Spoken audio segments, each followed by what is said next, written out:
Escuchemos con alegría una reflexión del Evangelio del día por el Padre Everardo Cázares Acosta.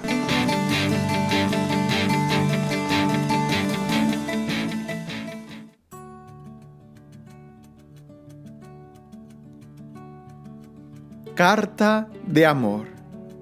Eso es la Sagrada Escritura, o eso debiera de ser para cada uno de nosotros.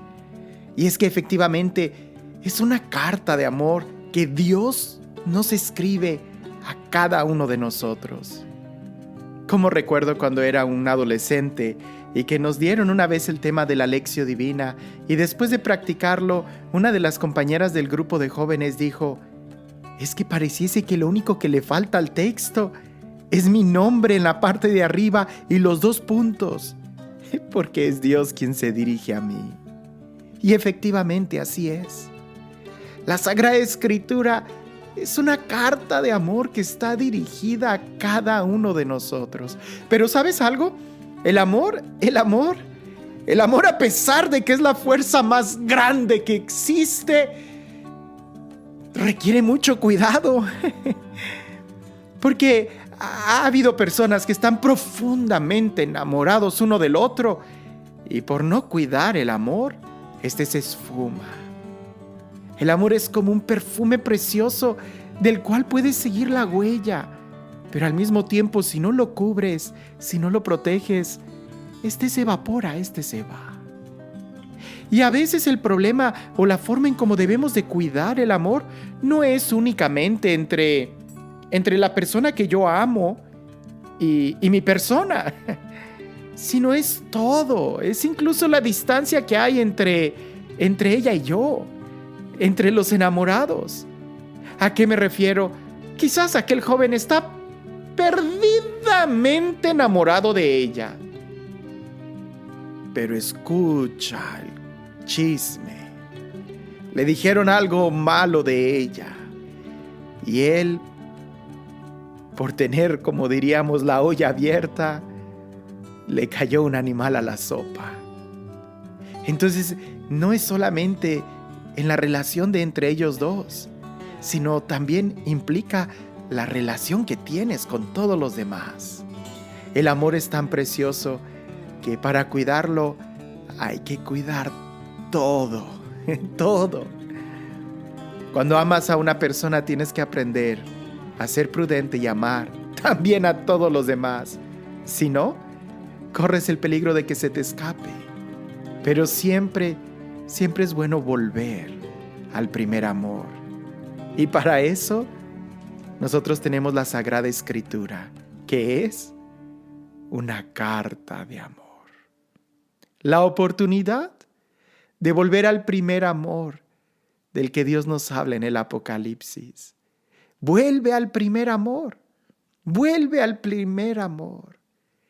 Y en este momento es eso lo que queremos, disponernos para enamorarnos de Dios, para escucharlo. Es un momento de estar a solas con Él. Así que ponte los audífonos, súbele el volumen, desconéctate de todo, cierra tus ojos, relájate, suelta los brazos, suelta los hombros, respira profundo. Y en este momento, que lo único importante sea Él, quien es el más importante, el único importante. Así como Jesús le dijo a Marta: Marta, Marta, muchas cosas te preocupan, pero una es necesaria. Que Él sea el necesario en tu vida y lo tendrás todo. Búscalo a Él. Y es lo que queremos en este momento, buscarlo a Él. Así que te invito a que iniciemos esta oración en el nombre del Padre, en el nombre del Hijo y en el nombre del Espíritu Santo. Ven, Espíritu Santo, llénanos de ti. Ven, amor del Padre y del Hijo, llénanos de ti. Estoy convencido de que cada vez que te invocamos, tú vienes a nuestra vida. Por eso, Señor, hoy abro los labios y te digo, eres bienvenido en este momento, en mi vida y en la vida de todos aquellos que están escuchando este audio. Señor, todos nosotros nos sintonizamos y a una sola voz te decimos, ven Espíritu Santo, llénanos. Ven Espíritu Santo y renueva la faz de la tierra. Ven Espíritu Santo y transforma todos los corazones. Enciéndenos en el fuego de tu amor. Pero sobre todo, Señor, empieza aquí, en mi propio corazón. Ven Espíritu Santo y pronuncia tu palabra, que es palabra creadora, que es palabra que sana, que es palabra que corrige, que es palabra que reprende, que es palabra que edifica. Señor, una sola palabra tuya bastará para sanarme.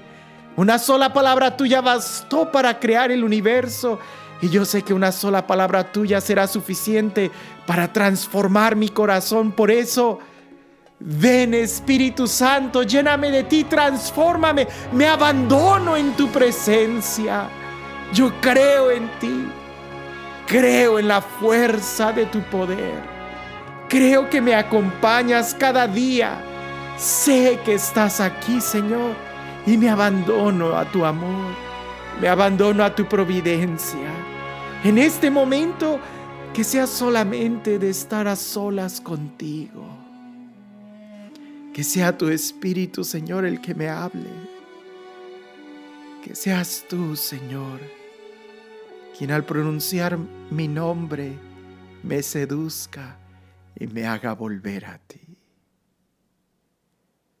Aquí estoy, Señor, como un discípulo escuchándote. Aquí estoy, Señor, como estaban tus discípulos, sentado a tus pies, en tu presencia. Háblame, Señor, háblame. Pronuncia tu palabra. Estoy aquí aguardando. Háblame. El texto que vamos a leer es Mateo capítulo 7, versículo del 1 al 6. Mateo 7, versículos del 1 al 6. Y dice así: No juzguéis para no ser juzgados, porque con el juicio con que juzguéis, se os juzgará, y con la medida con que midáis, se os medirá. ¿Por qué te fijas en la mota del ojo de tu hermano y no reparas en la viga que hay en el tuyo? ¿O cómo vas a decir a tu hermano, deja que saque la mota de tu ojo, cuando tú tienes una viga en el tuyo? Hipócrita, saca primero la viga de tu ojo, y entonces verás con claridad cómo sacar la mota del ojo de tu hermano. No deis las cosas santas a los perros, ni echéis vuestras perlas a los cerdos, no sea que las pisoteen con sus patas, y al revolverse os despedacen.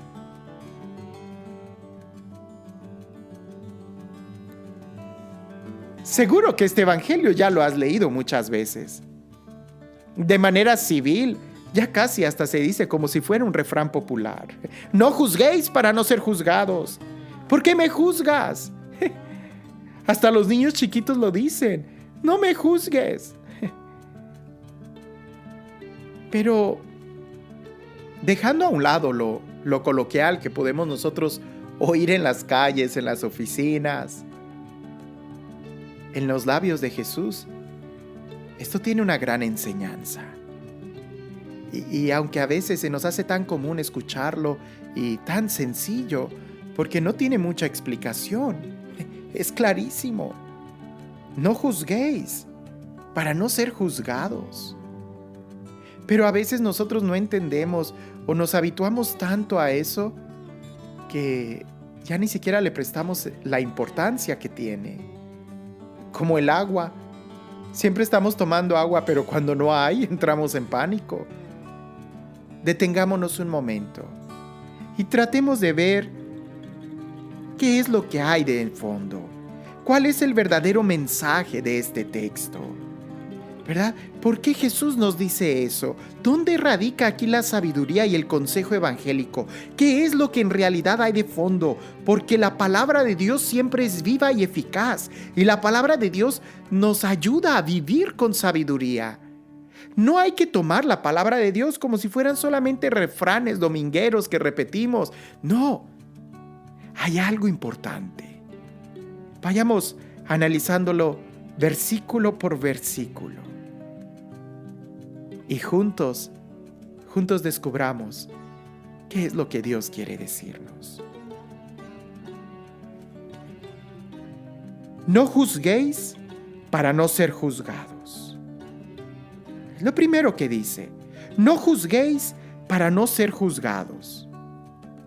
Tendríamos nosotros que empezar diciendo, ¿a qué se referirá Jesús con juzgar? No juzguéis para no ser juzgados. Es decir, un juicio es cuando tú determinas algo, si te conviene o no te conviene.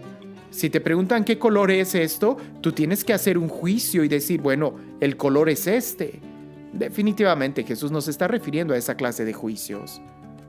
Creo que tampoco se refiere a una especie de juicio moral, de decir esto es bueno o esto es malo.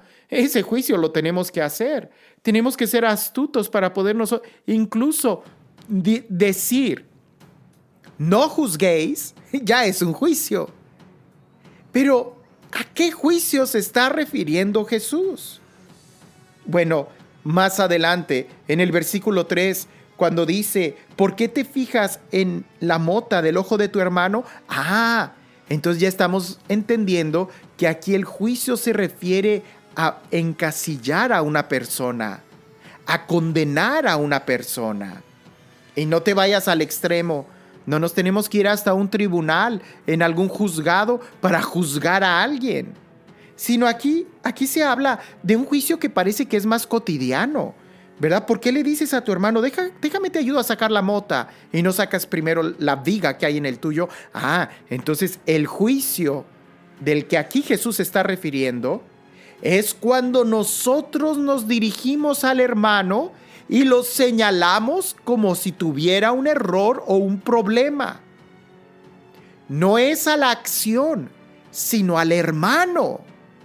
Y es ahí donde radica esto. No juzguéis para no ser juzgados. A veces, cuando tú juzgas a alguien, en realidad ya lo estás metiendo tú en una como caja, ¿no? Lo etiquetas, lo encadenas a algo. Cuando tú dices, esta persona no va a cambiar, siempre va a ser así. Óyeme, espérate, ya lo estás juzgando, ya lo estás condenando, ya lo estás metiendo en una caja, ya lo estás etiquetando. Él es un flojo, nunca va a cambiar. No, ese es el juicio del cual Jesús nos está advirtiendo. Ahora, no juzguéis para no ser juzgados. Cuando tú etiquetas a alguien, cuando tú condenas a alguien, en realidad es a ti mismo a quien inmediatamente te estás condenando y te estás juzgando. Vámonos despacio. ¿A qué me refiero? A que cuando tú metes a alguien en tu mente, en tu corazón, en unos criterios, en una caja, y tú dices, él es así, nunca va a cambiar, la persona puede cambiar. La persona va a cambiar. Pero tú no cambias. Tu forma de verlo a él está limitada, está esclerótica, está cuadrada. Tú te juzgaste inmediatamente. Tú te condenaste con ese juicio que tú emitiste contra el hermano. Te doy un ejemplo muy burdo, pero creo que ayuda a esto. No sé si tú recuerdas que entre los estudiantes, seguramente tú lo hiciste o lo dijiste. O si no, los estudiantes siempre dicen esto. Este profesor la trae contra mí. ¿Lo has oído? Este profesor ya me trae entre ceja y ceja, no me deja en paz. este profesor ya me quiere hacer repetir el semestre. Es que le caigo mal al profesor. Es que esta maestra no, ya me encasilló. Y es muy posible que el profesor ni siquiera se sepa tu nombre. Es muy posible que el profesor no sepa nada de ti, ni siquiera sepa de tu existencia. ¿Sabes cuántos alumnos tienen los maestros? Pero cuando tú juzgas al maestro diciendo, ya la trae contra mí, en realidad es en tu corazón donde se predispone ante una situación así, y siempre vas a estar viendo un enemigo donde no lo hay. Cualquier cosa, cualquier tarea, cualquier comentario que haga el profesor, es a mí a quien lo dice, fue por mí. Empecé diciendo esto como profesor porque creo que a todos nos va a causar gracia y decir, sí, cierto. Yo también una vez lo dije, ese profesor ya la trae contra mí. Y cuando a mí me tocó dar clases a estudiantes de secundaria, nunca me aprendí el nombre de ninguno de ellos. Nada más no se los digan. Pero cuando un profesor decía, ay, profesor, ya la trae contra mí, yo volteaba y yo me reía porque yo dije, es que eso yo decía, pero no para nada. A veces también en la iglesia, el día de hoy, adultos, hay algo parecido. Ya le caí mal al padrecito. Ya siempre me está aventando pedradas. Es a mí, es a mí. Y resulta que el padrecito ni siquiera sabe que tú estabas ahí en la misa. Él ni siquiera te vio. Al padrecito se le olvidaron los lentes y tú piensas que todas las pedradas son para ti. No. Pero cuando tú juzgas a una persona, tú estás inmediatamente siendo juzgado por esa misma medida. Eso es lo que dice en el versículo 2. Porque con el juicio con que juzguéis, se os juzgará. Si tú dices, ese profesor la trae en contra mía, así va a ser. Pero el profesor es libre. El profesor ni siquiera tiene nada en contra tuya, pero como tú juzgaste diciendo eso del profesor, así es como tú estás siendo medido. Y con la medida con que midáis se os medirá. Si tú piensas que el padrecito la trae contra ti, pues el padre ni siquiera te mira. Pero como en tu corazón ya hay eso, tú estás siendo juzgado. Tú estás siendo en ese momento como condenado a que así vas a estar.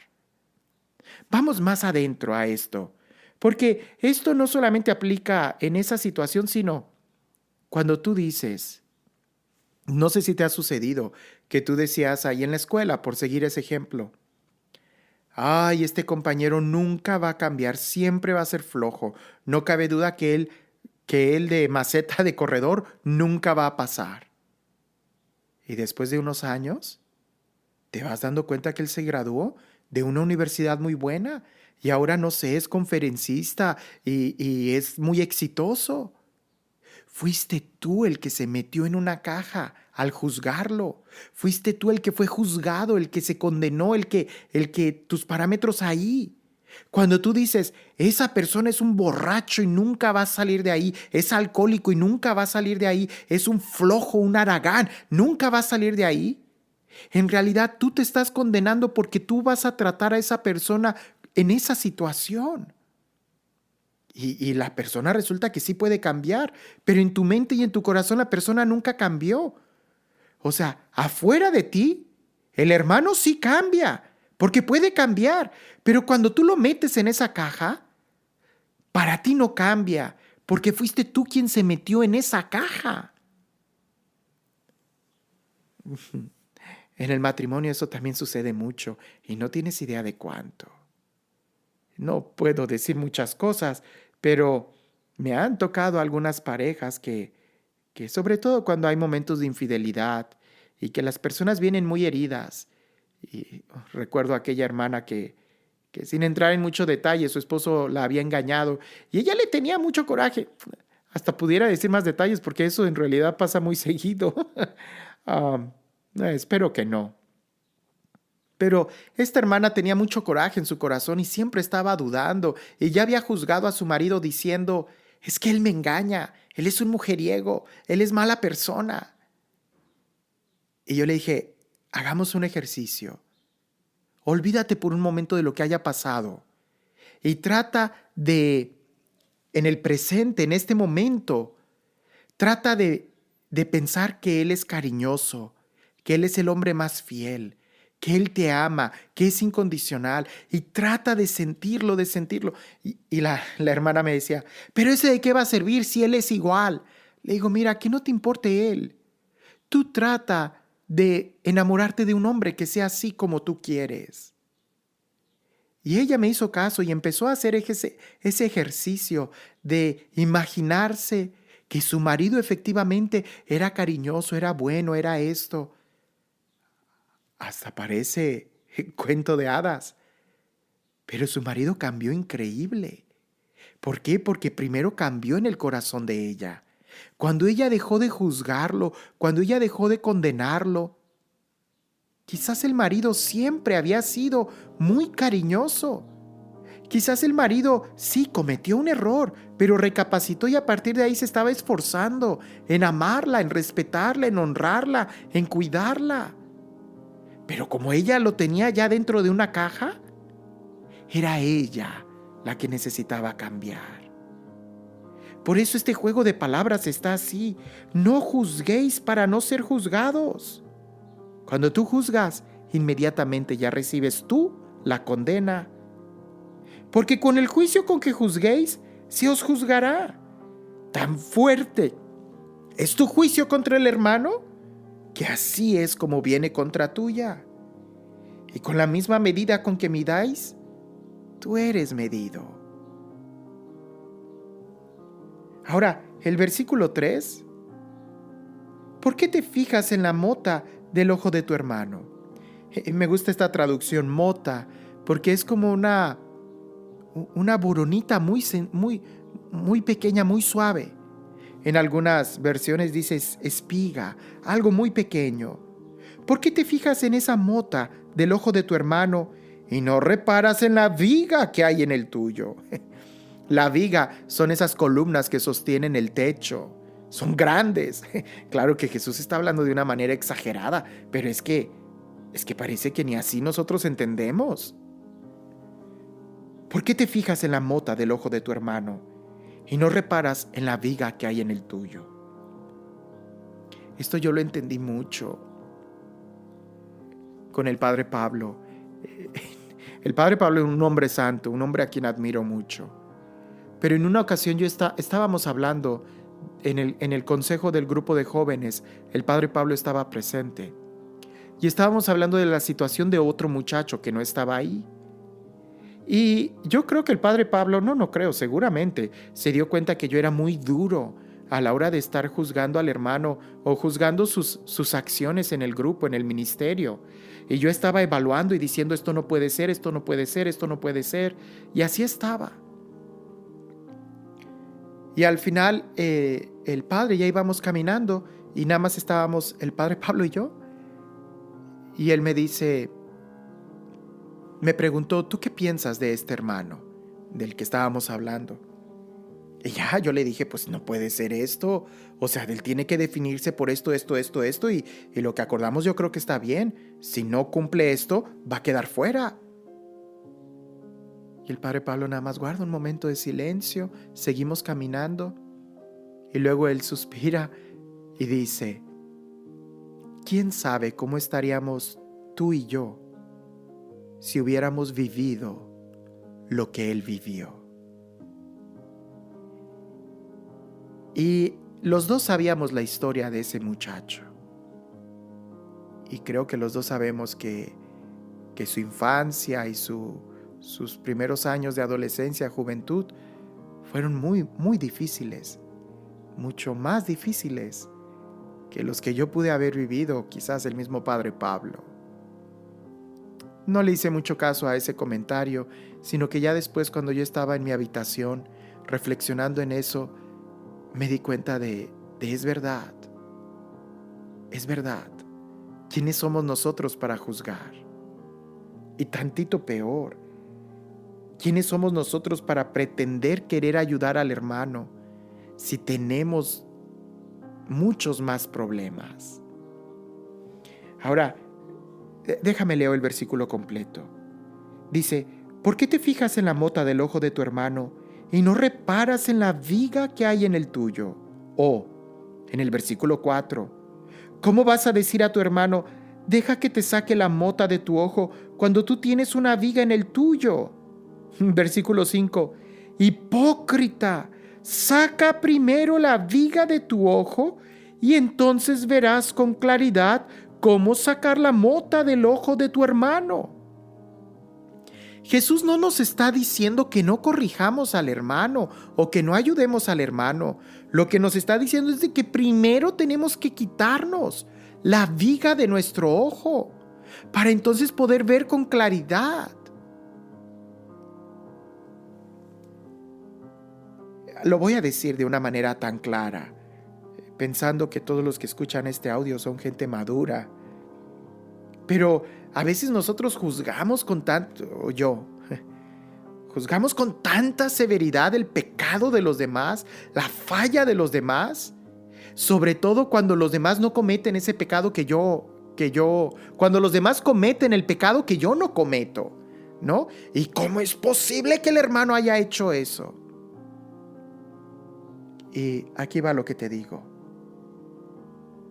Para mí, creo que la viga es el pecado de la soberbia. Es ese pecado que te hace sentir mejor que los hermanos. Es ese pecado que te hace sentir con derecho de corregir al hermano. La soberbia.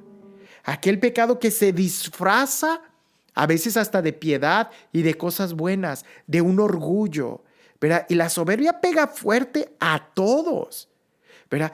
Si eres responsable de algún grupo, de algún ministerio, hay que orar por eso, porque a veces la soberbia nos pega y nos hace sentir que somos mejores que los demás, porque nosotros no cometemos el pecado de los demás, o porque estamos por encima de ellos, o porque yo ya superé aquel pecado de que el hermano todavía está cayendo.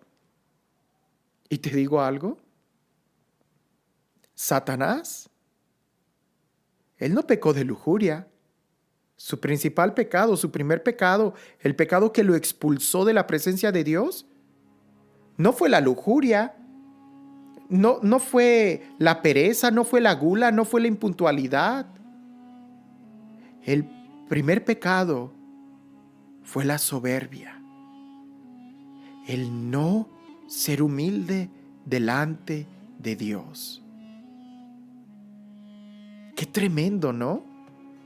A veces nosotros tenemos una viga en nuestro ojo, en nuestro corazón, que es más grave que el problema que el hermano tiene. Yo le dije una vez a una persona que venía y se confesaba, dijo, ay padre, pues bueno, este es mi pecado más grande, y me lo dice. Y dice, bueno, los pecadillos de siempre, ¿no? También este y este.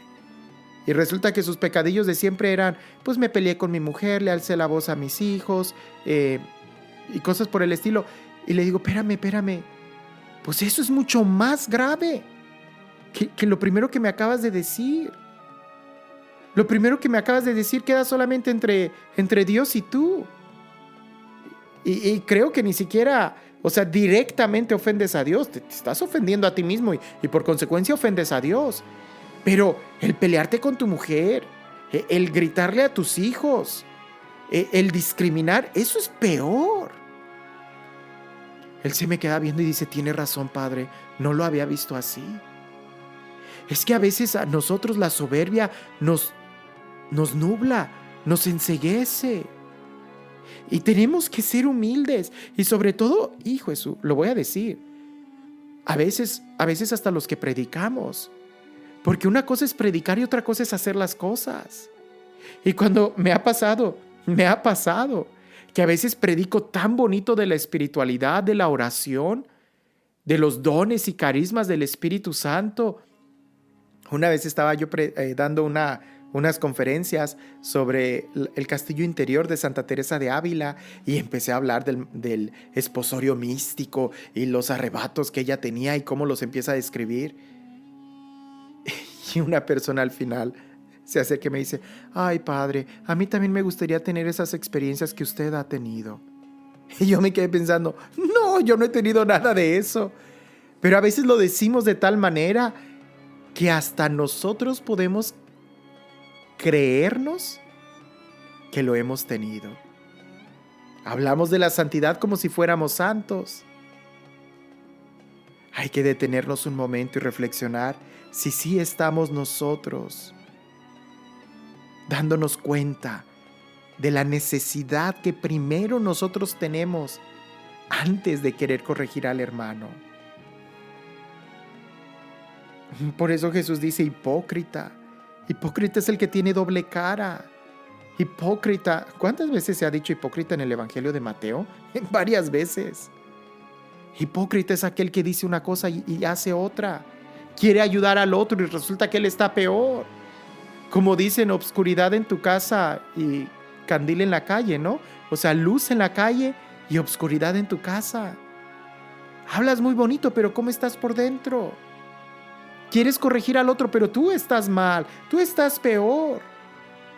Aquí hay que ver primero cómo estamos. Y muchas veces sucede que nosotros nos afanamos tanto en señalar el error y el problema del hermano como para que no vean el nuestro. Ponemos tanto énfasis en que los demás vean el error de los demás para que no vean el nuestro. Eso es triste. Eso es quedarnos ahí, en el suelo.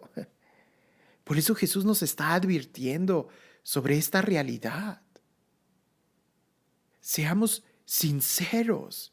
Ahora, si yo me quito la viga de mi ojo, si yo logro desterrar de mi corazón la soberbia, si yo logro desterrar de mi corazón toda maldad, eventualmente con el puro testimonio de vida, ayudaré a los demás.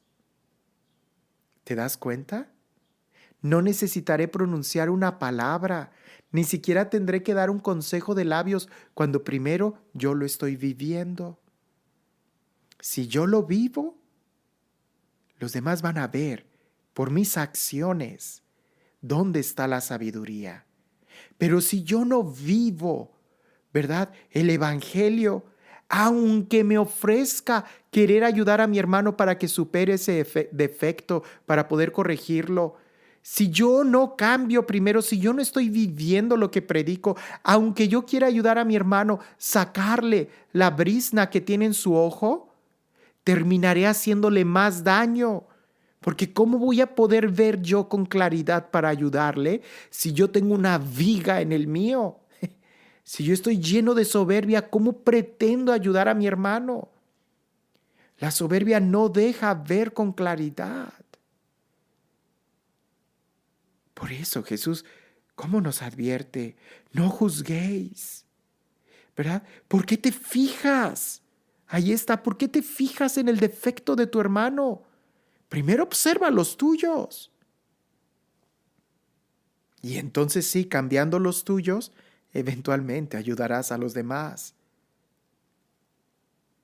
El versículo 6 dice así: no deis las cosas santas a los perros, ni echéis vuestras perlas a los cerdos, no sea que las pisoteen con sus patas y al revolverse os despedacen. Es también una frase muy fuerte. No deis las cosas santas a los perros, ni echéis vuestras perlas a los cerdos. O sea, a ver, vámonos lento. Si yo tengo algo santo, ¿por qué se lo voy a dar a los perros? Si yo tengo perlas, ¿por qué se las voy a echar a los cerdos? No, ¿quién haría eso? Pues alguien que no está entendiendo lo que es la santidad ni el valor de las perlas. La santidad es aquello que es puro, es aquello que no se corrompe, es aquello que no cambia, es aquello que es divino, que es de Dios. Los perros pueden simbolizar aquellos que ladran, ¿verdad? Que muerden, aquellos que son capaces de destrozar, que si bien es cierto, no pueden destrozar lo que es santo, sí me van a ladrar a mí. ¿Por qué les voy a dar a ellos algo que es tan santo? Bien, quizás nos ayude si nosotros cambiamos esta palabra de santidad por consejos evangélicos, por el evangelio mismo. ¿Para qué le voy a dar el evangelio a un perro? Primero vívelo tú. Y no me malinterpretes. No se trata de que mi hermano sea un perro. No. Se trata de que es una exageración. De ¿por qué? Pues más perro serías tú. Más tonto serías tú si le das algo santo a un perro. Tú serías peor, serías un burro, serías un animal peor. Aquí se trata de, no des el consejo a tu hermano, primero vívelo tú. Primero vívelo tú. Si tú le das a los demás sin tú vivirlo, es como si le estuvieras dando la santidad a los perros. Ni ellos la van a recibir porque no la reciben y no la reciben porque tú no la vives. Entonces tú tampoco la vas a vivir por estarla tirando. Cuando tú quieres dar un consejo y ayudar a tu hermano, es tanto como dar esa santidad a los perros. Primero aplícalo a tu vida. Primero quítate la viga de tu ojo. Y entonces sí, el mismo perro, los hermanos se darán cuenta. Podrás ver con claridad, podrás saber que la mejor forma de ayudar a alguien es viviendo el consejo y no dándoselo. Es que en la actualidad todo el mundo quiere ser psicólogo, terapeuta, ayudar a los demás. Todo el mundo quiere ser director espiritual y como si eso nos hiciera mejor personas. Aquí la invitación es, primero vive tú el evangelio, porque cuando tú lo vives, entonces de manera natural lo predicas. Pero cuando tú no lo vives, ahí hay un gran problema. Te expones a que hasta ofendan el evangelio. Y lo mismo pasa con las perlas. Las perlas pudieran ser esas virtudes que se pueden aplastar, esas cosas valiosas. Y echársela a los perros es lo mismo, es echarlo a alguien que no lo va a valorar. No lo va a valorar porque no ha visto cuán hermosas son.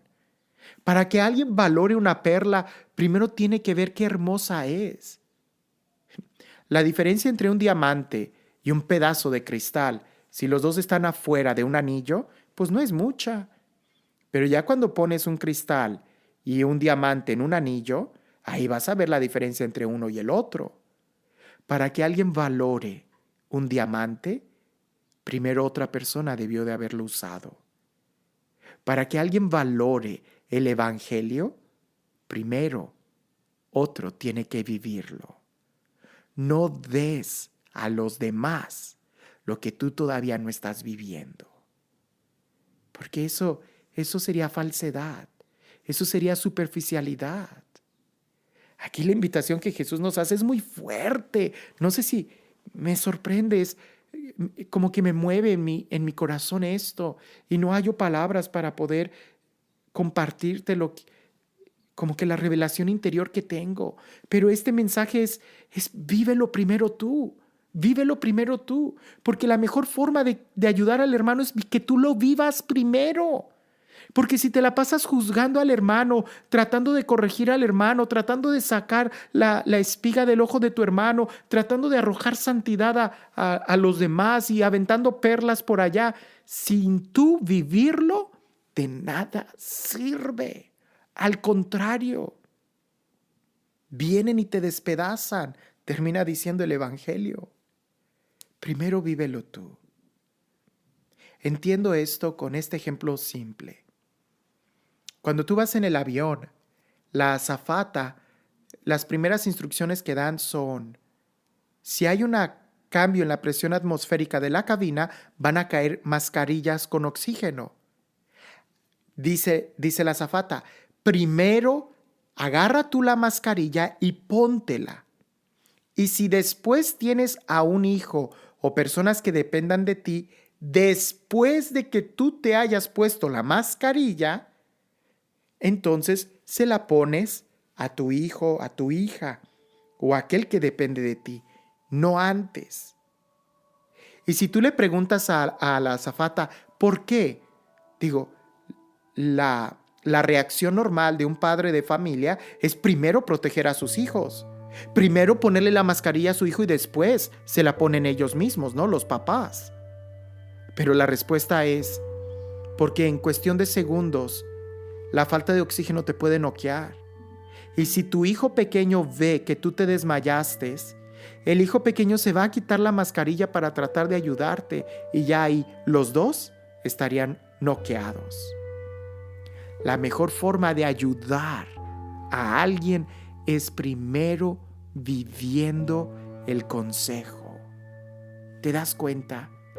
No es contradicción. Lo que Jesús quiere es que ayudemos a los demás. ¿Pero cómo? Primero viviendo nosotros lo que pretendemos predicar.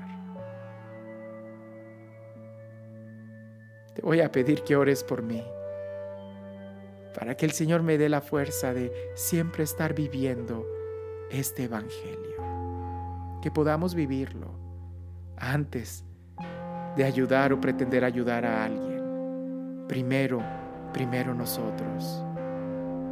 Y por supuesto, esto no quiere decir que si alguien se acerca a pedirte ayuda, no lo ayudes porque le digas, oh no, primero tengo que vivirlo yo. Con esa actitud, no lo estás viviendo. Ayudar. La clave está en el amor. Así de sencillo.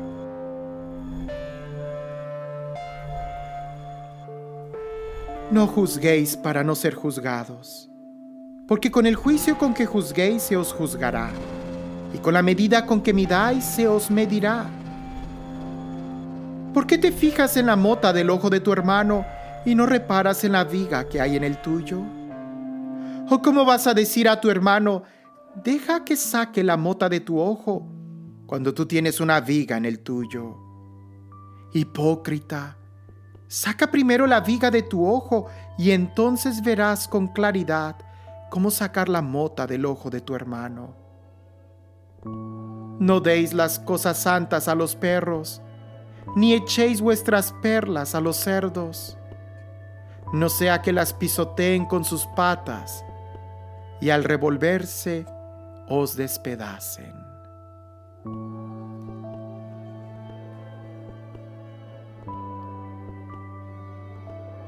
Señor Jesús, te doy gracias, porque tú mismo me enseñas cómo vivir esto. Te doy gracias porque tú me amas, a pesar de mis defectos, a pesar de mis errores, y tú me enseñas cómo vivir. Señor, ayúdame a vivir esto.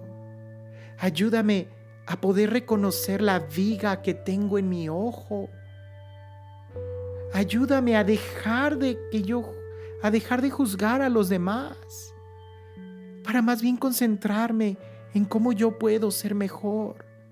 Y no porque yo sea egoísta, todo lo contrario, porque cuando yo vivo tu evangelio es como yo puedo enseñarle a los demás que tú eres verdad, que en ti hay vida. Señor, abre mi corazón para que yo pueda vivir en tu amor, para que yo pueda vivir en tu presencia. Lléname de ti, Señor. Concédeme el don de la humildad, que en lugar de ver a mi hermano, yo te mire a ti, porque mirándote a ti, puedo ver lo que yo necesito cambiar en mí. Y si yo lograse mirarte a ti en cada hermano, mi actitud con ellos sería de amor, de libertad. Ayúdame a ver las cosas buenas de mis hermanos, Señor, para que yo pueda crecer y pueda amarte a ti como tú me has amado. Señor, que yo te ame, que yo te ame, que yo te ame, como tú me has amado, que yo también pueda amar a mis hermanos. El Señor esté con ustedes. y la bendición de Dios, Padre, Hijo y Espíritu Santo descienda sobre ustedes y permanezca para siempre.